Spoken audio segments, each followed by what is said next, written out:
Greetings dear clients and dear subscribers, this is ISON. In this video we will review the outdoor power supply for ISON surveillance cameras.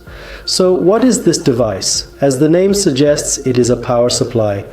Its task is to power the surveillance camera. These power supplies are primarily designed for ISON Wi-Fi surveillance cameras. Additionally, there are quite a few various different options available now.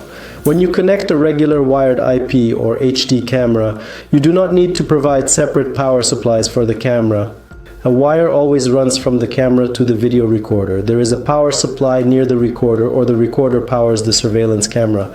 But with Wi-Fi surveillance cameras, it's different. There should either be an outlet near the camera, or you need to bring power to the camera. Here's a convenient device for that, an outdoor power supply.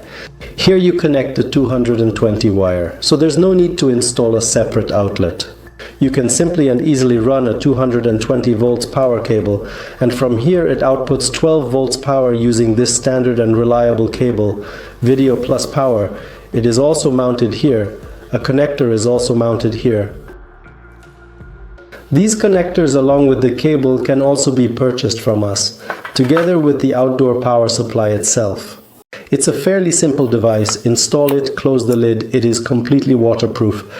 It can be placed outside in temperatures as low as -60 degrees. They work without any issues. We can also see from the design that it has its own fuse, which helps. Protect your surveillance cameras from voltage fluctuations. If you have any questions about these power supplies, ask our managers or write them in the comments below this video. Subscribe to our YouTube channel so you don't miss new videos.